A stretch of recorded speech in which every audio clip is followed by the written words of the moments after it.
to take a look at this really fabulous photo exhibit that we have here. This came from Building One Community. The photojournalist is John Moore. He is a Pulitzer Prize winning photojournalist. And this is an exhibit they put together called We Are Stanford. And all these people are newly arrived Americans who have come to Stanford over the years, and you'll recognize some of the faces in there. So I just want to, before you leave, take a chance to look at it. It's really beautiful. Also, on your way out downstairs, there is a special exhibit of Ukrainian books and Ukrainian arts and Ukrainian crafts. Getting ready for a very special program on Sunday where it's going to be a Ukrainian dance here in this room. So please come to that as well. But my official job here tonight is to tell you to put your phones on mute. Feel free to use social media and let people know about what a fabulous event it is. And I also want you to know that some of you might have seen the slides when you were getting your food about the wonderful work that the Friends of the Ferguson Library does, because this is a fundraiser for the Friends of the Ferguson Library.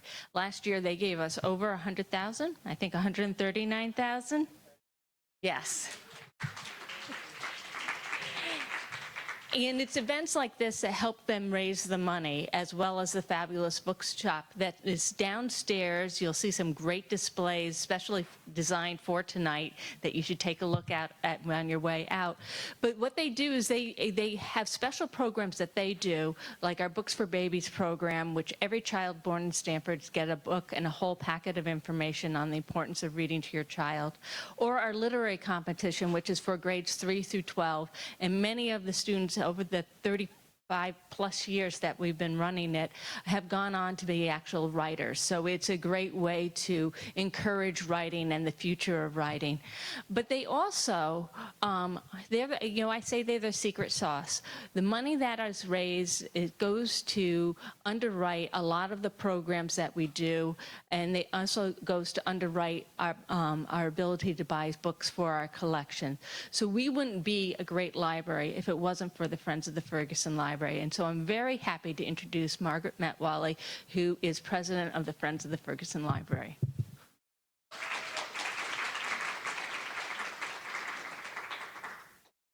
Thank you, Alice, for that wonderful introduction.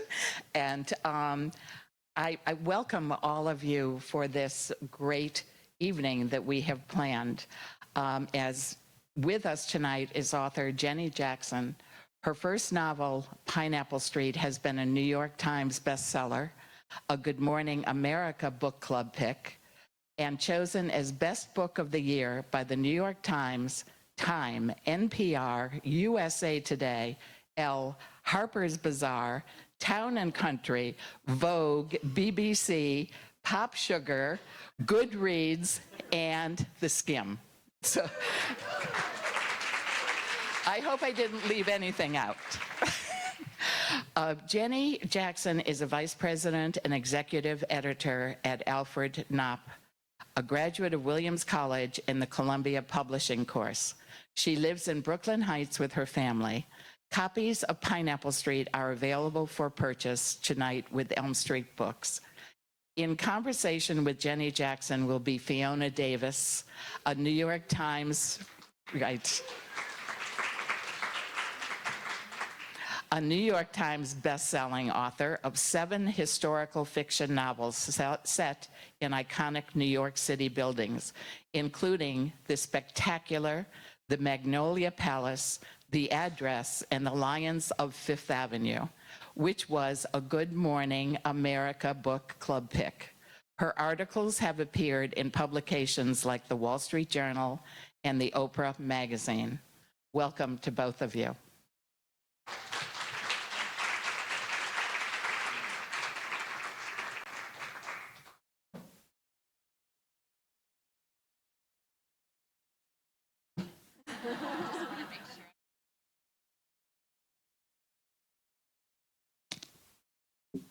Thank you so much for that introduction. I feel like my mom might have written that. It was like just kind of dreamy. Thank you so much for doing a conversation with me. I'm just beyond honored. It's a thrill to meet you. We're going to kind of geek out up here for a little while, I think. It's a plan. I love this book so much. And before we begin, I just want to thank Elm Street Books for selling books. Thank you for supporting your independent bookstore. It's so important. And I know this book's been out a while, so you may have read it. But keep in mind, they make great gifts if you need a hostess gift when you're going to Maine or anything like that. So please, help us out and support us. We really appreciate that. And thank you to the library for having us. So I love this book so much. And usually when I'm asked to do a Q&A, and I've read the book before, I'll kind of skim it a few days before and reacquaint myself to the characters and the plot. And this book I started and I reread the entire thing again, just word by word, because it's just so magnificent. And Harper's Bazaar called it, this novel is laugh out loud good. Love and money have always mixed like oil and water, not well. But Jackson finds new humor and warmth in her particularly witty debut. And you have gotten kudos from as we heard, everyone. So to start out, can you tell us what the book is about? Yeah, so the book is really, at the end of the day, a family story, and it's about the way that one family deals with money and the way that the family is given great blessings by having money, and also the ways it sort of stunted them in their personal growth and in their relationships with each other. I wanted to sort of take a look at what money means today. And I think I have this sort of toxic trait where I love talking about uncomfortable subjects. So it's, my husband gets so annoyed at me because he's like, you have a glass of wine and you're like, let's tell secrets. And that's basically my mission with this book, is to be like, come on, let's talk about something that's tricky and awkward. And family money is really tricky and awkward. And so I was just incredibly drawn to sort of picking at the different parts of it, especially because our attitudes about money shift and change, with every generation, and that means that the different sort of generations in this book have different attitudes about money. So that was what really drew me to this concept. And what was the inspiration? I understand you read some things that really inspired you. Yeah. So I had sort of been toying with the idea of writing about this wealthy family, and then I read this article in the New York Times called "The Rich Kids Who Want to Tear Down Capitalism," and it's about these socially minded millennial heirs who are set to inherit great fortunes, and those fortunes are at odds with their moral values. And so these young millennials want to give away their inheritance, and their parents and their family lawyers are not totally on board with that. And it really got me thinking, gosh, what would it be like to be a rich kid right now when your friends are, voted for Bernie or AOC, or, when they feel like inherited wealth is gross. On the other hand, what would it feel like to work your entire life to provide for your children and to build a legacy, and then to have your children reject that and throw it back in your face? I think there's a lot of sort of push and pull in that dynamic, and so that article just really cracked open an idea for me, and it just felt like this very rich vein that could be explored fictionally. And you do so well. And one of the interesting things is reading the book. Some of the characters who have all this money, they're very wealthy, and yet they're very unhappy. And so when you start reading it, you kind of think, am I rooting for these people? But you do. And by the end of the book, you are so engaged in their lives. How did you do that, knowing that these are going to be unlikable characters from a long focus? Yeah.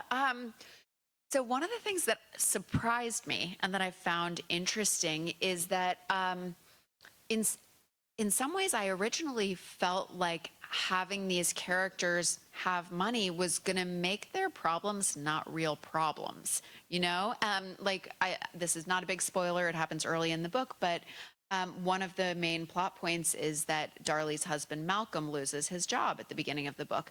And so I wrote that, and then I was like, okay, but so what? Like they're not going to take their kids out of school. They're not going to lose their apartment. Like he lost his job. And so, for a day I kind of stomped around mad at myself, like, oh, great, you wrote a book where there's no tension. And then I realized that in some ways, by removing the very real concerns that most of us would face losing a job, it wasn't going to be a book about trying to pay for school or trying to pay rent. It was going to be a book about what that money meant in that marriage and what that money meant for Malcolm's sense of masculinity, for Darlie's faith in their relationship, for the way Darlie did or didn't feel comfortable telling her family about him losing his job. They are in a biracial relationship. What did the money do for their relationship that put them on, even playing field? So it was funny because the money actually, in a weird way, narratively freed me up to write about some deeper, trickier stuff. The likability of it all was kind of a surprise to me because I have to confess that when people started reading the book and they were like, I really like the book, even though the characters are also unlikable, I was like, they are? No. But I think most readers do end up liking them. But like Georgiana, she's a total brat. She's a brat, and there are all these scenes, especially at the beginning of the book, where like she goes to her parents' house and she doesn't even bother picking up wine on the way because they're going to have it. And she borrows her mother's clothes.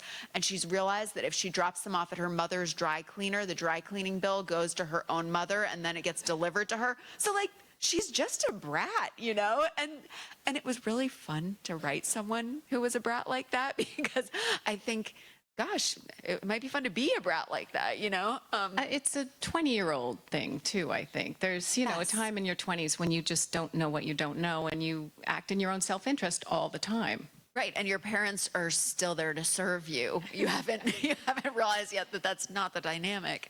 So that sort of unlikability was fun. And then, with Georgiana specifically, because she was so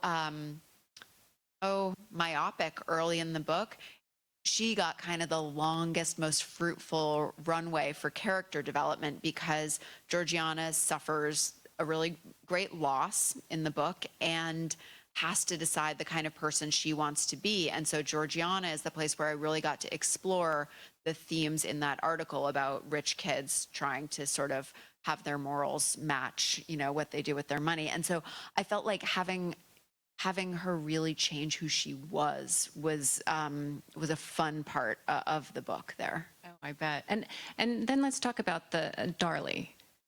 Because she's a mom of two. She doesn't work. She worked at Goldman Sachs, but now she's stay at home. And you have this wonderful line. She captures a day in the life of a mom in so well, or multiple days in the life of a mom. It's maddening and funny and boring and very honest. And so there's a playground scene from Darlie's point of view. Poppy, her daughter, was the ringleader, bossing the other children in her tiny, shrill voice, sounding more seagull than human. And Darlie wondered briefly if it was wrong to hate the sound of a child's voice. Was it cathartic to write about motherhood in a very honest way as on the page? Yes. So in that scene, they pick something up at the playground and they're carrying it around, and she goes over to see what it is, and she realizes they're carrying around a dead pigeon. My children did that. That is drawn from real life, and it's just this sort of absolutely disgusting thing that your children do, and that you're so horrified by, and then you watch them like eating later with those gross little hands, and you're like, oh. So yeah, I mean, I feel like Darlie was. We have really different lives. I'm not the product of generational wealth, and I have not left my day job, but I think she let me tap into some of the really honest pieces of motherhood. And then also, I think that whether or not as a mom you've decided to keep working or you've decided to work in the home, you are questioning those decisions every single day, and you're trying to find your sense of self in either of those roles. And so I found that very, close to home to write. It's been interesting, some of the feedback that I've had on social media from that. I think I have gotten a few notes from stay-at-home moms who felt like I wasn't calling what she was doing work, which, you know, I mean, I could see that could easily be taken that way. And I think that some readers maybe felt like it wasn't right that Darlie regretted leaving her job, but I think that's who she is. And humans do that, you know, just because the thing is, when you write a character, you can't write a universal character who will please everyone. Right. Someone will find something that drives them nuts, and that's, you know, why we don't read Amazon reviews. That is exactly why. And that's fair enough. You know, they can absolutely have that perspective, but I just thought you knocked it out of the park. I thought it was funny and truthful and just really, really honest. I loved it. Thank you. The kids really had a way of just like climbing back on the page. Whenever there was a scene, all of a sudden they were being rambunctious. Isn't that funny? Do you find that where certain characters just want to elbow their way on stage, and sometimes you have to be like, stop. This is not your story. Calm down. Yes, you know? yes. When I wrote Magnolia Palace, which is set at the Frick, Helen Frick was this larger-than-life, bossy, you know, woman who at a time when women weren't bossy, and she showed up all the time. It was like we were having lunch together all the time. It's so fun, right? Yeah. I mean, and you feel like, gosh, this person is really just real, and they're easy to write, and it's an exercise in restraint to keep them from taking over the story. Yes, absolutely. And let's talk about Sasha. Yeah.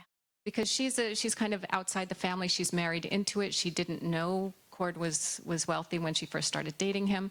Tell us a little bit about her and kind of her background and how you pulled her out as a character. So Sasha was the first character I wrote, and I felt like Sasha was going to be the straight man in the book. She was going to be sort of our eyes and ears into this bizarre milieu. And so I felt like she would be the most relatable character for most people. She had a middle-class upbringing in Rhode Island, and she is constantly feeling wrong-footed by this family that she's married into. She's wearing the wrong thing at a party, and she gets mistaken for a caterer, or, you know, she eats the bread off the bread bowl in front of her mother-in-law, who doesn't believe women should be eating carbs. She's just always kind of doing the wrong thing. And I think there's something pretty universal in that as a daughter-in-law. You know, I mean, no matter sort of what social stratosphere you've married into, you always feel like an outsider, you know? And a lot of that came from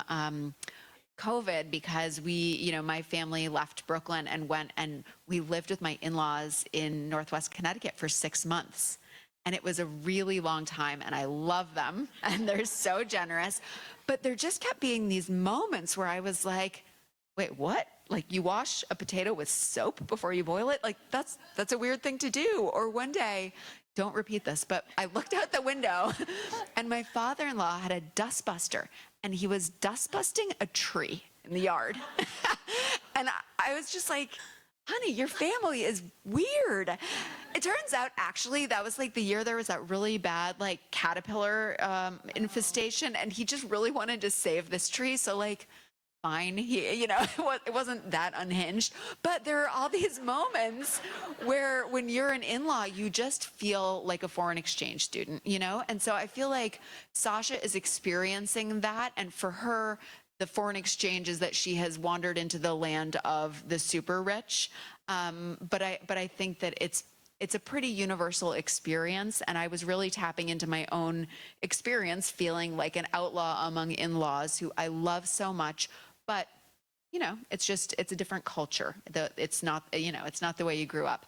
So that's where Sasha came from, and I liked her. It was important to open the book with her because it was saying to the reader, like, hey, I get that this milieu we're walking into is bonkers, and like, this girl's going to be your guide. So you can trust Sasha. Here we go. And did you know you wanted to write a book? Because you've had a storied career as an editor. So did this come out of COVID, or had you always had an idea in the back of your mind? It's so funny, the stories we tell ourselves about, you know, our dreams or ambitions. And I think that I had it's only now that I'm acknowledging that I really always wanted to be a writer.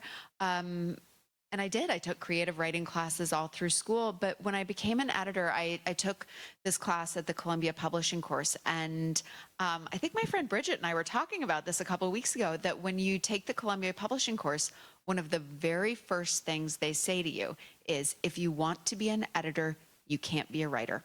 If you have secret ambitions to write, don't tell anyone. And it's sort of the belief that people in the office will think that you're just doing it as a stepping stone.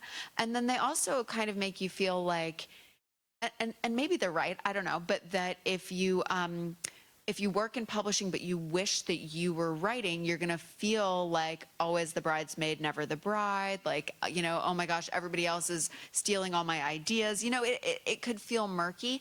And so I took that to heart and I said, well, I would rather be an editor than a writer. So I'm just going to put all of my, you know, chits on the editor gig. And then turned out to be the most fun job in the world. And I love being a book editor, and I've done it happily for 22 years. And it's been such a happy life, because as an editor, you're working on 15 books at a time, you know, and you're dipping in and out of different stories. And every writer you work with, you're engaging in this incredibly pure intellectual communion with, in a way that is kind of, for me, unlike anything else. I'd love to know your experience with your editor, but for me, it feels like that is like, I bet a musician feels that way when they're jamming with someone.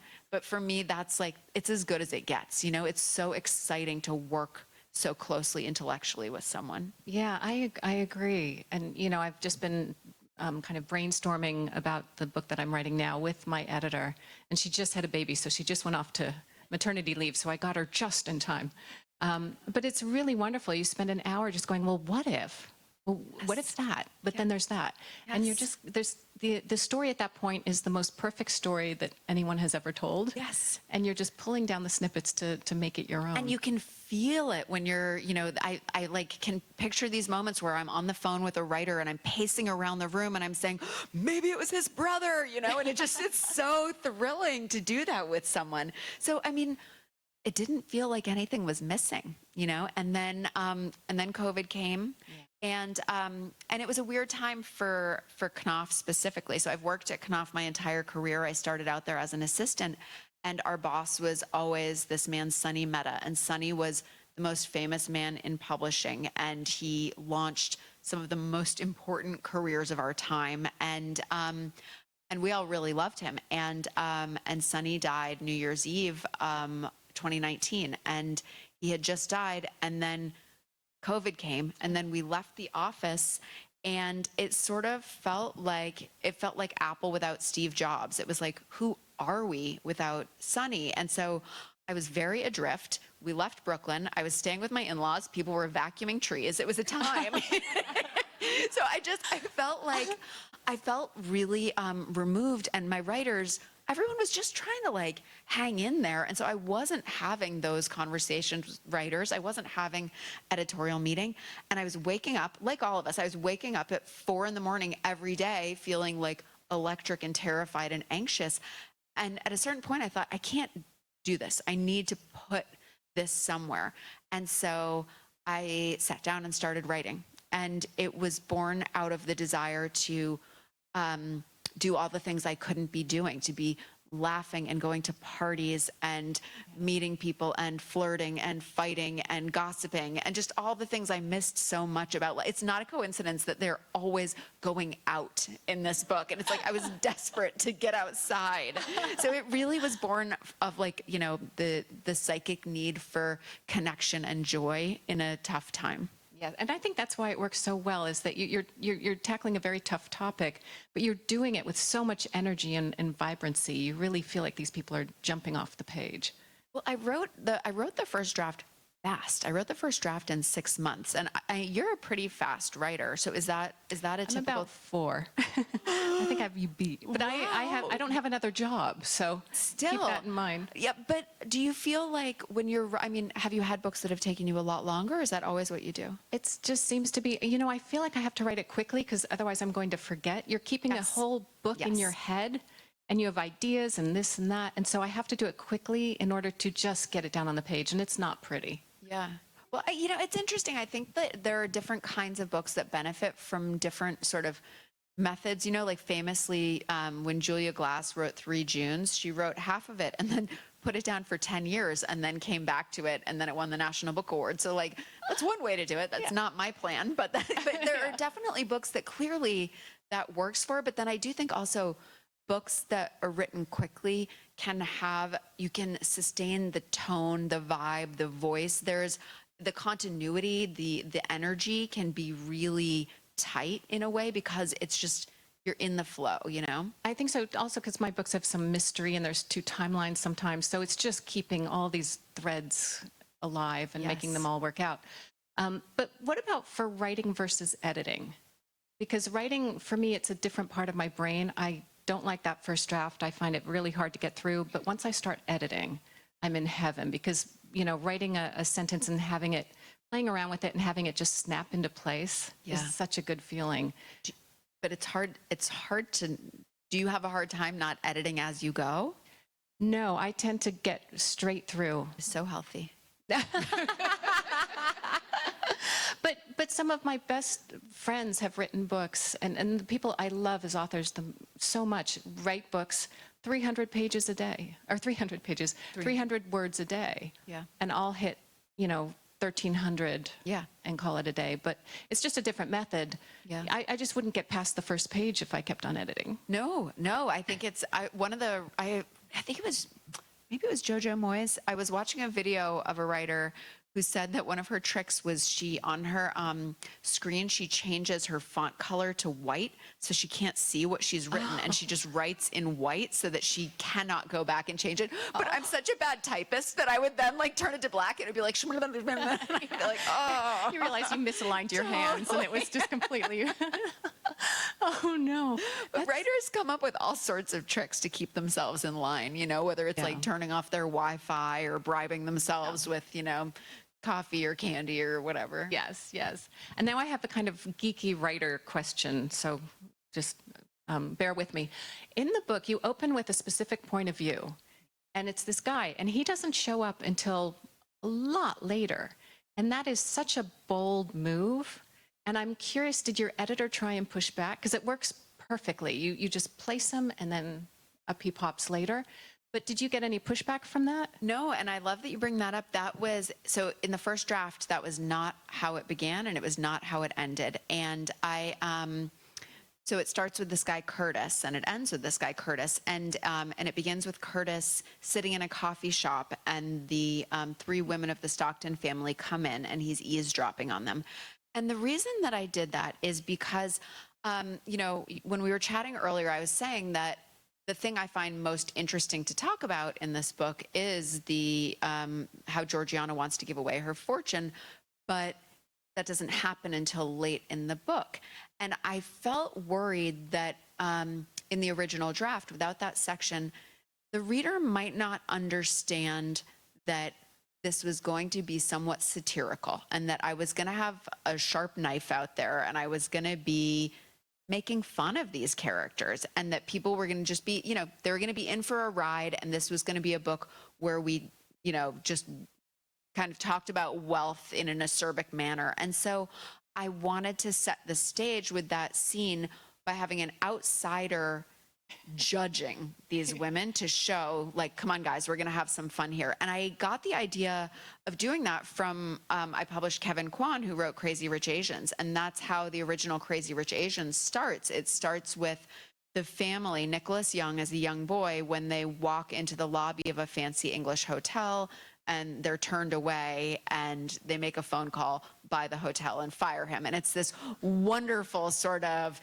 just, kind of outrageous start to the thing. And so I thought, oh gosh, maybe I can learn from Kevin and try and do something like that. I loved it. And I'll just read the line that really stands out from that bit, where he overhears them saying, this is Georgiana says, she's talking to her mom. She said, oh no, I left my Cartier bracelet in Lena's BMW, and she's leaving soon for her grandmother's house in Southampton. And that line was quoted in so many reviews because I think it was just like, it's the most outrageous line in the entire book. And it was funny because a lot of reviews would be like, it's a book full of lines like this. And it would have that. I'm like, well, it's just one line like that. But that line, I think, really just was like, let's go. We're going to have fun, you know? Yes, and we can make fun of these people. Yes, and they will yes. make fun of themselves. Yes, yeah, exactly. But yeah, the chapter was meant to set an intention and to tell the reader, this is what we're going to do. And so, what was it like being a GMA book club pick for you? Because when I got it for Lions of Fifth Avenue, it was COVID, so we Zoomed everything. So I didn't get any of the fun. So how did you find out? So they called me and told me that it was a GMA pick, and my first thought was like total terror about going on television. Because that has not been a bucket list item of mine, and I felt like there were two things I was most nervous about when the book came out. I was most nervous about going on TV, and I was most nervous about the New York Times profile. I think there's like the writer who profiled me was so lovely, but I went back and read some of the profiles she's written of other people, and she did not always hold back.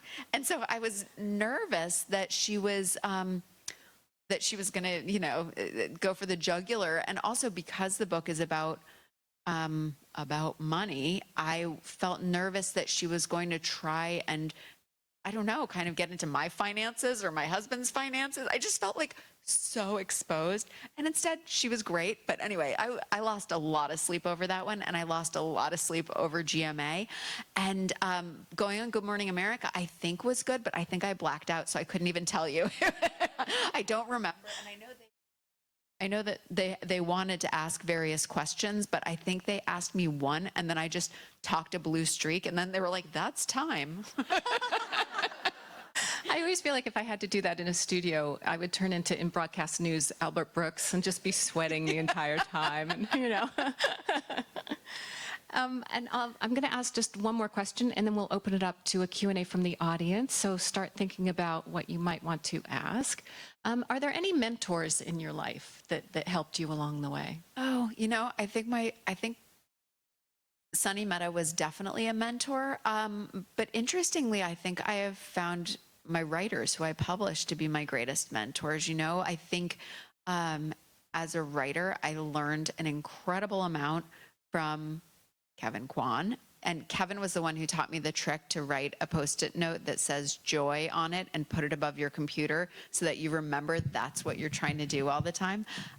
J. Courtney Sullivan, who wrote Maine, and she has a new book called The Cliffs that's coming out in July that is incredible. Fabulous. Courtney, have you read the new one? Yeah. Isn't it? Okay, yeah. Courtney writes rotating point of view, and it's what we call the lazy Susan of narrators, where it's just constantly turning to the next. And Courtney taught me a lot about how you can use rotating point of view to kind of expose the misunderstandings that characters have with each other. And I think when you're writing a book about people who genuinely love each other but are making mistakes, a lot of the narrative tension is going to come from misunderstanding. And rotating point of view is a wonderful way to expose those misunderstandings. So I feel like I learned a ton from Courtney on that. My writer, Lauren Fox, who wrote Send for Me, is a close friend, and she read a very early draft for me. And I was like, Lauren, I feel like this is so inappropriate because like I literally pay your salary and I'm asking you to read my book. But she wanted to, and she did, and it was great, and I think it's okay. But anyway, I learned a lot from her. So I feel like my writers have been my writers have been my mentors. And so you've also learned about the agony of waiting for your manuscript to come back from your editor, right? Oh my gosh, and like the absolute horror of getting editorial notes and how you get so defensive and you're like, if you didn't like it, why'd you even buy it? Like so defensive. There's a group of us who have the same agent, and she's Stephanie Lieberman, and she's just tough. And so she reads your work and it gives you a full, and we know we can all call each other to get, support, because you get 3 days of mourning after. Yes. And then you realize, okay, she's right, and I have to fix the book. Yes. When I got my editorial letter, I put it in a drawer for 2 weeks. I couldn't look at it. And then, but I knew I had read it once before I put it in the drawer because my brain was going to work on it somewhere back there, but I wasn't. It was really hard. I was so afraid I was going to break my book. And yeah, revision's really scary. You beautifully done. This is a you, marvelous book. Are there any questions? And we have a microphone, so if you raise your hand, and we'll get you a mic. It can be about writing or editing or publishing. Thank you. Oh, hold on, they're just getting the mic for you. Teacher, I don't. Oh.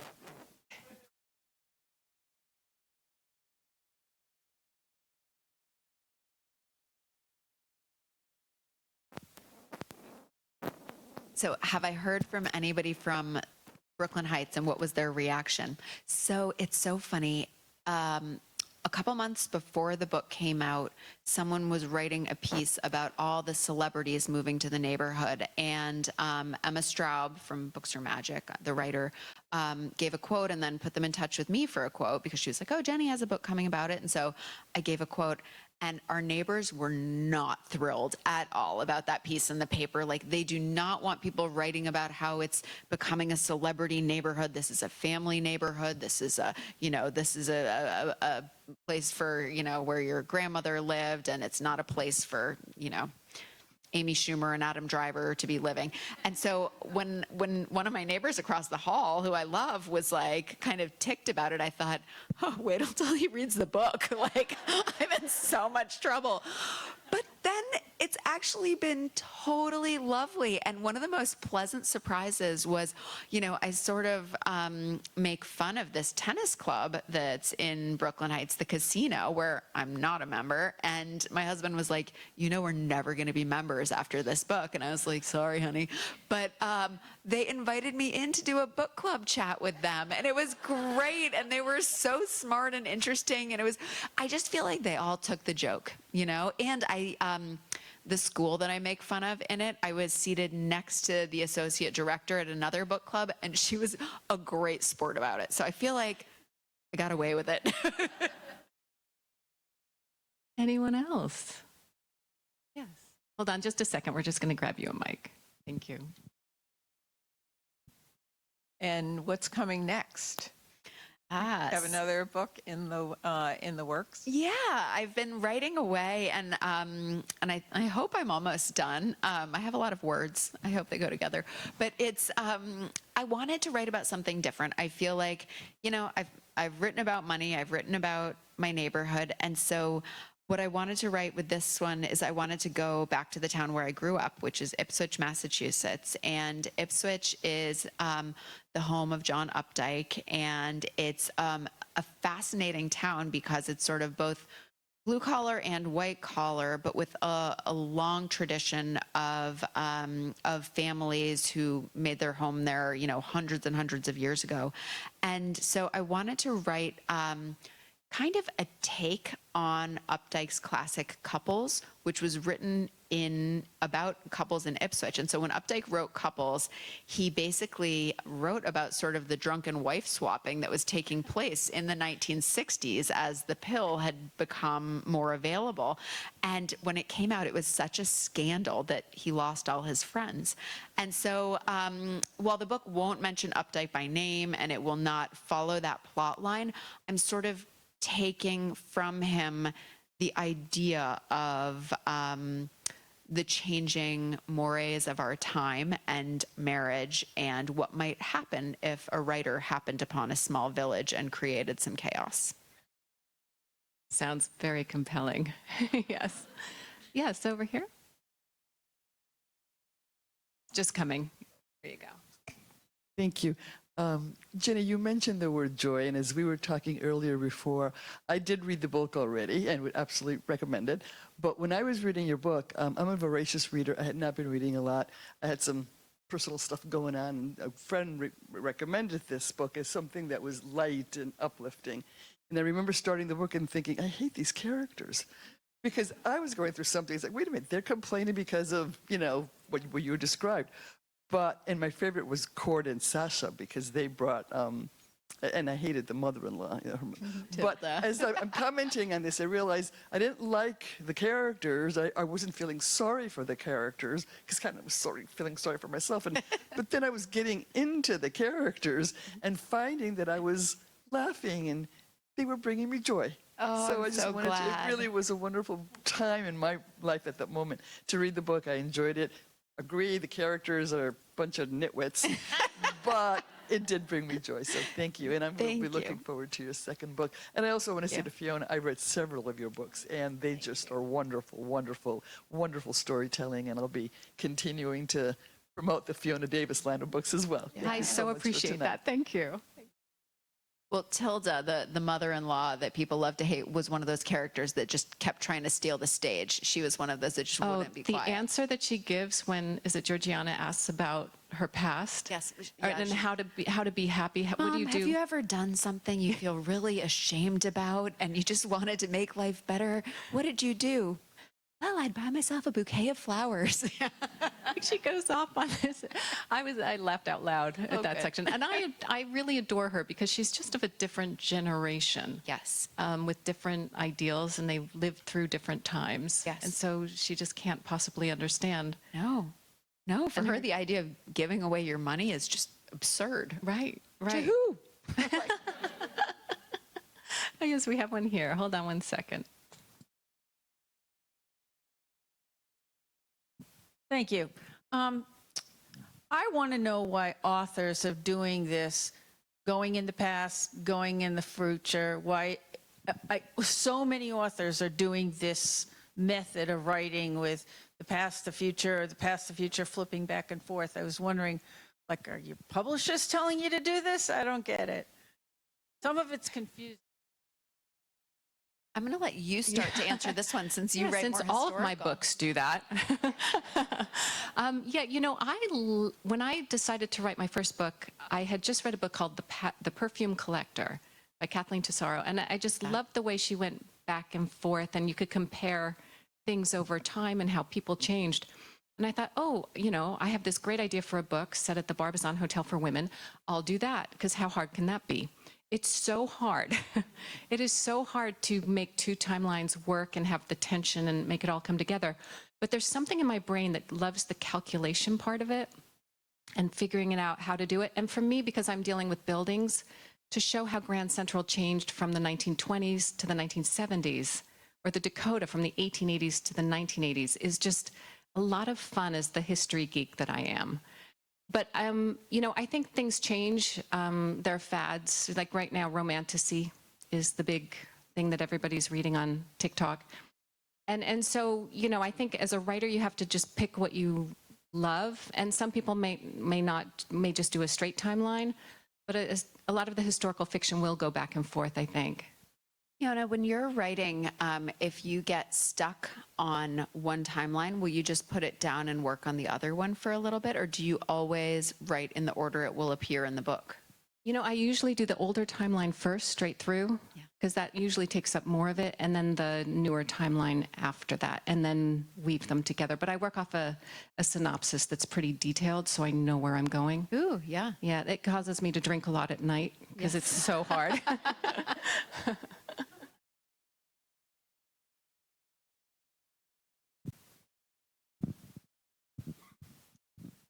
Thank you both. This is actually a wonderful conversation. But Jenny, I had a question for you. So obviously you live in Brooklyn Heights. How did you decide to place Sasha's family in Rhode Island?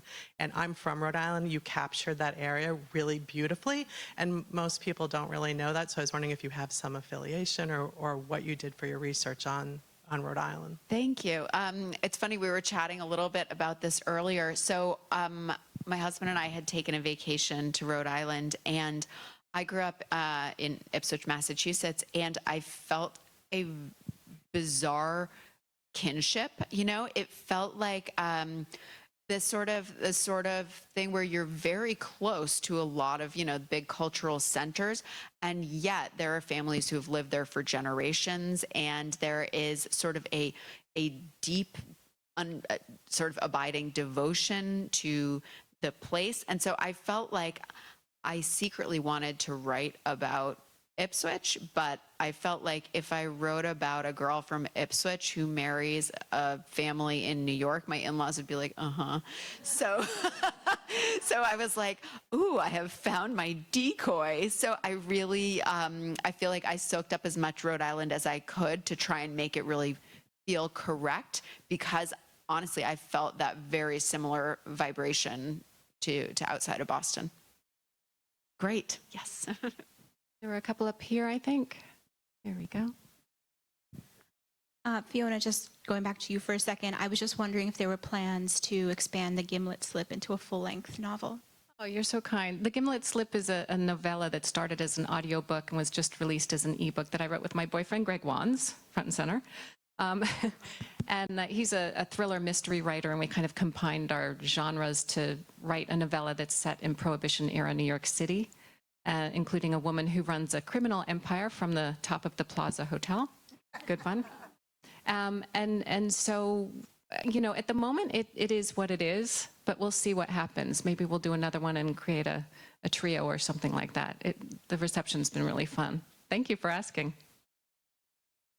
I think we have time for one or two more. I think over here. Oh, did you have a follow-up? My neighbor had a follow-up. Why don't we do here, and then we'll go back. Oh, hi. I have a question for Fiona. So first of all, my first book that you wrote, The Dollhouse, I was hooked. I just absolutely loved it. And that started this whole love affair with your books. You know, I've read them all, and I did not know about the Gimlet Slip, so I wrote that down, and we'll be listening to that. But what I saw is that you have a book coming out in January 2025. Is it The Queen? Or It's called The Stolen Queen. Stolen Queen. Could you tell us a little bit about it? Sure. I'm very excited about this book. It's set at the Met Museum. And so that involved a trip to Egypt a couple Aprils ago, which I think I can write off, right? Absolutely, Yeah. yes. And it's a really fun book. It's set partly in Egypt in the 1930s from the point of view of a young archaeologist. And then it jumps to, it jumps to 1978, where she's an assistant curator at the Met in the Egyptian wing. And an artifact gets stolen, and she has teamed up with her complete opposite, and that is a 19-year-old assistant to the Met Gala. And this is under Deanna Vreeland, by the way, who is such a she kept on wandering into scenes. I can imagine. Oh, it was so much fun. So that will be out January 7th, and I'm very excited to share it with the world. Thank you for asking.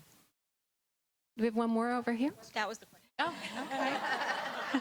Well, I just want to thank everyone for coming, for celebrating this wonderful, wonderful book of Jenny's. And please, again, please feel free to support your indie bookstore. We really appreciate you coming out. And thank you, Jenny, for coming to our neighborhood. Thank you, Fiona.